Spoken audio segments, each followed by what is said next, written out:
bunuh diri gara-gara pinjol. Oke. Suaminya bunuh diri, istrinya bunuh diri, dan anaknya bunuh diri. Anaknya bunuh diri apa dibunuh? Sorry, suaminya bunuh diri setelah membunuh Anak dan ibu istri. dan Tragedi di mana pria NTT, yaitu Nusa Tenggara Timur, menikam perutnya atau merobek perutnya karena tidak bisa membeli beras. Karena pada ayat ini, bagaimana Allah menjelaskan? Assalamualaikum warahmatullahi wabarakatuh. Oke teman-teman, di sini kita akan membahas mungkin sesuatu yang sering kita rasakan, tapi mungkin jarang kita membahasnya. Apa itu? Yaitu tentang kesejahteraan sosial dan keadilan sosial. Nah, tentunya kita akan membahas ini bukan dari sudut pandang politik, walaupun itu sesuatu yang seru untuk dibahas. Tapi kali ini kita akan membahasnya dari sudut pandang Quran Surah Al-Baqarah ayat 177. Ayat ini tuh menarik. Kenapa menarik? Karena ayat ini berbicara bukan hanya soal keimanan, tetapi bagaimana seorang manusia itu untuk selalu berusaha berbuat baik kepada sesama dan memberikan apa-apa yang ada pada dirinya, terlebih barang itu adalah sesuatu yang ia cintai. Kemudian agar pembahasan ini lebih mendalam dan secara komprehensif, di sini saya akan membahasnya atau menguliknya dari sudut pandang tafsir Al-Misbah karya Quraish. Oke teman-teman, sebelum kita masuk ke dalam pembahasan tentang ayat ini, di sini saya akan memberikan atau menjelaskan bagaimana biografi seorang Quraish itu, bagaimana sepak terjangnya, di mana ia lahir, di mana ia belajar, dan sampai membuat kitab tafsir ini. Juga saya akan menjelaskan bagaimana gambaran yang ada dalam kitab tafsir ini secara singkat. Nah, tidak berhenti di situ. Di sini dalam pembahasan Quran Surah Al-Baqarah 177 ini, saya akan menghubungkannya dengan realitas yang ada di Indonesia. Apakah itu? Satu keluarga di Tangerang bunuh diri gara-gara pinjol. Oke. Suaminya bunuh diri, istrinya bunuh diri, dan anaknya bunuh diri. Anaknya bunuh diri apa dibunuh? Sorry, suaminya bunuh diri setelah membunuh Anak dan ibu istri. dan Ya, istri dan anak. Jadi betul-betul biar kita hidup dengan sangat berbahaya, living dangerous gitu. Kalau kita tanya apa penyebabnya, ya tadi itu. Kesulitan ekonomi yang dihasilkan oleh perencanaan yang gagal. Tidak mampu kita membayangkan Indonesia kira-kira apa yang akan terjadi 2025. Memang Pak Prabowo dengan sangat percaya diri ingin mencapai 8%. Tapi pertanyaan 8% dari mana? Growth-nya Sebuah berita dihasilkan oleh apa? yang ditulis oleh Kompas pada November 2023. Terdapat suatu tragedi di mana pria NTT, yaitu Nusa Tenggara Timur, menikam perutnya atau merobek perutnya karena tidak bisa membeli beras.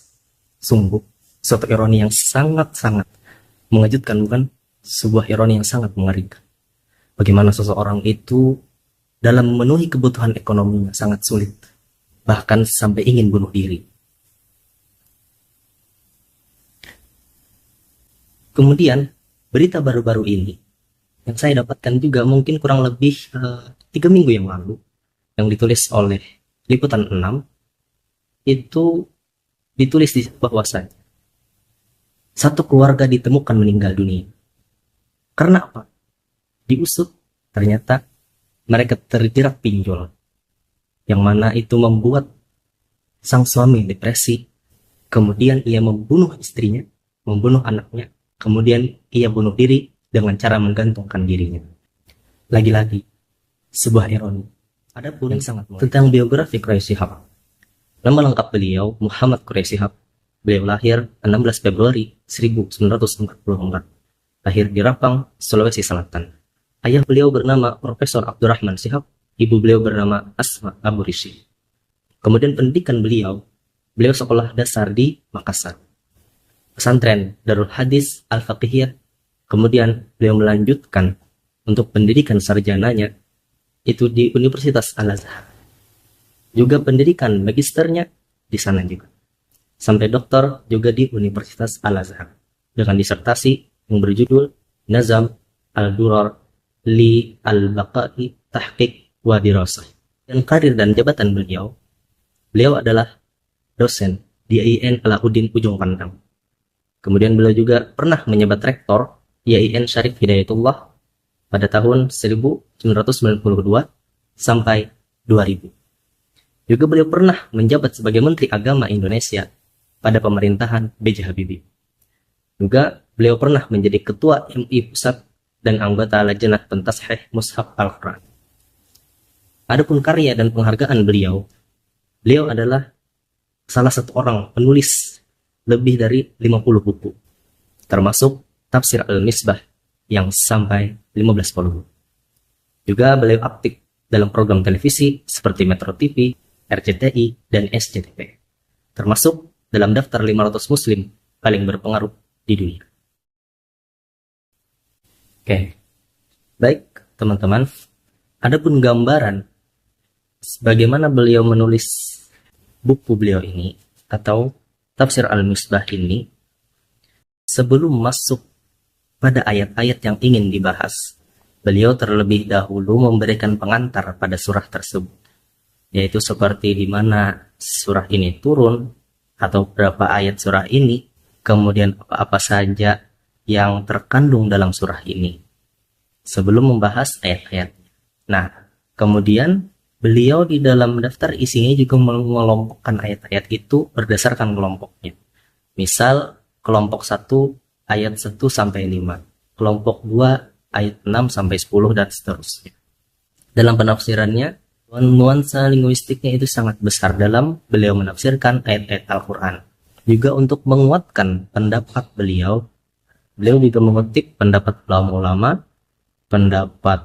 ulama-ulama yang masyhur. Kembali lagi pada topik utama yang ingin kita bahas, yaitu bagaimana di dalam Al-Quran itu menggambarkan atau memperlihatkan konsep kesejahteraan sosial. Ayatnya berbunyi, A'udzu billahi minasyaitonir rajim. Bismillahirrahmanirrahim. Laisal birra an tuwallu wujuhakum qibalal masyriqi wal maghrib, ولكن البر من آمن بالله واليوم الآخر والملائكة والكتاب والنبيين وآتى المال على حبه ذوي القربى واليتامى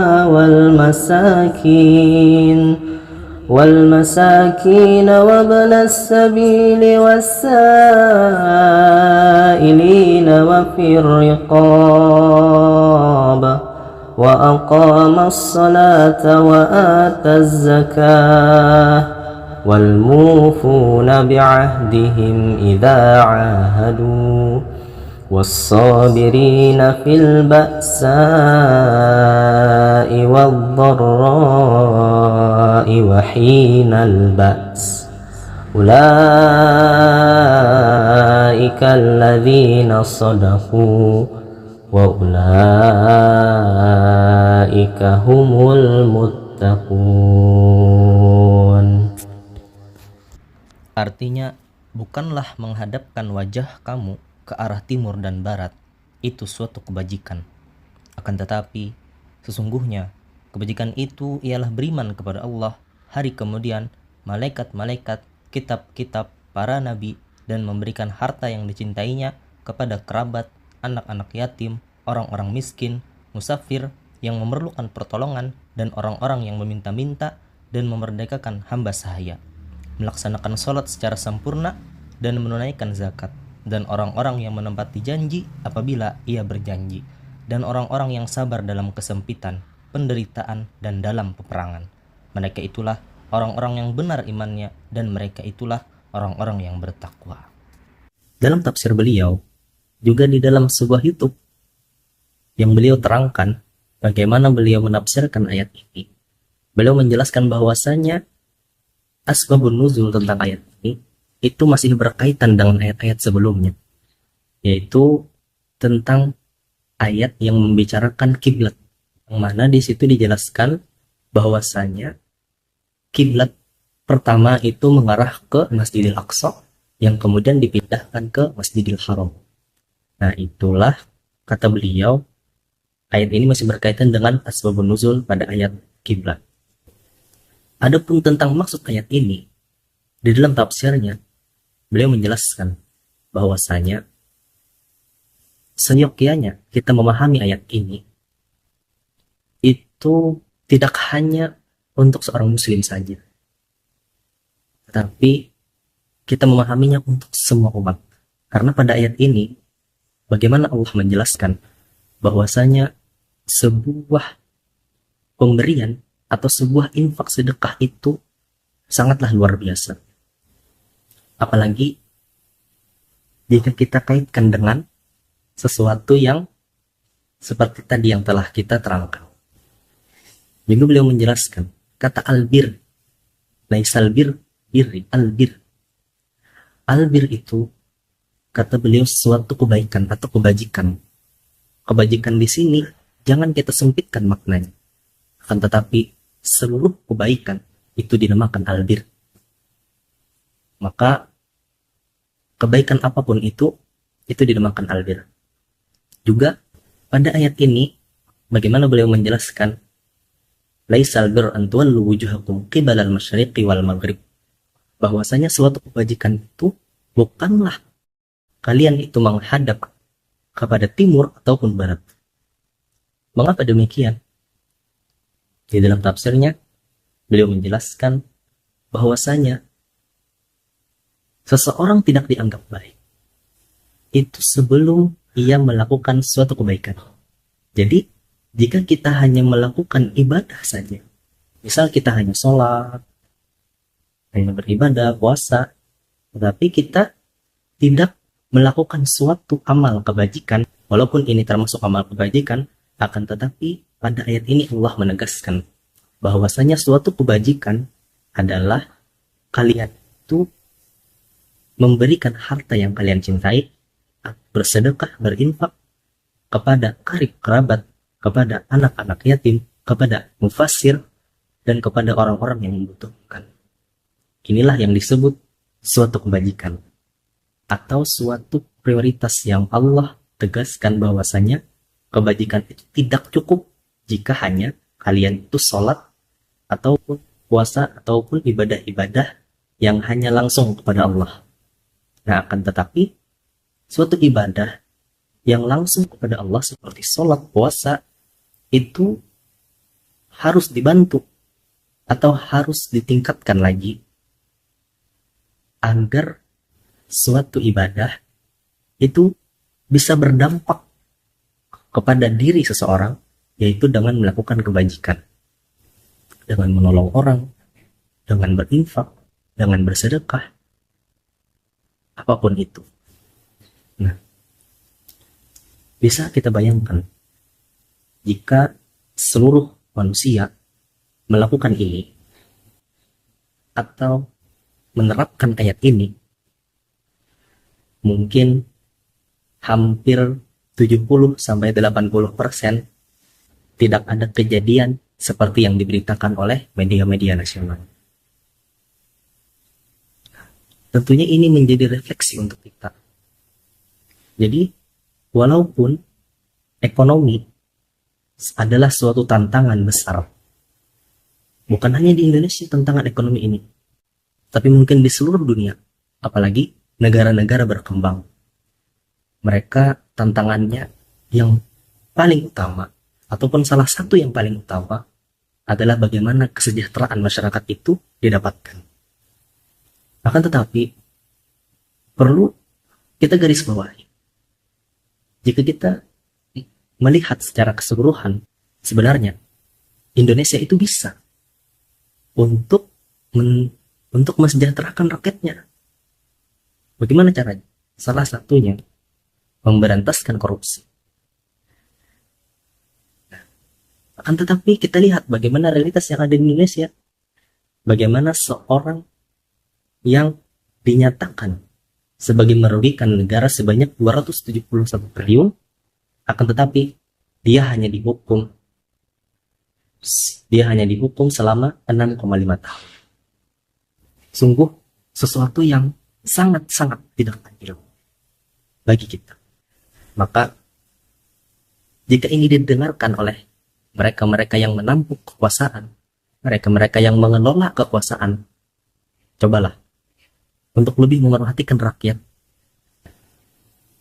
untuk lebih memerhatikan bagaimana keadaan Indonesia ini. Jika kita benar-benar ingin masyarakat kita sejahtera, masyarakat kita mendapatkan keadilan, cukup hanya dengan menerapkan ayat ini, itu bisa mengabulkan itu semua.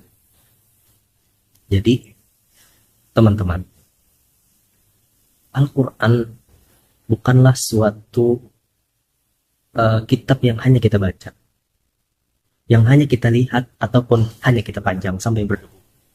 Akan tetapi, cobalah untuk memahaminya, untuk melihat bagaimana Al-Quran itu menawarkan sebuah solusi, bagaimana Al-Quran itu membicarakan. Al-Quran tidak hanya berbicara tentang ibadah, tentang keimanan, tidak. Al-Quran itu berbicara hampir dari semua aspek.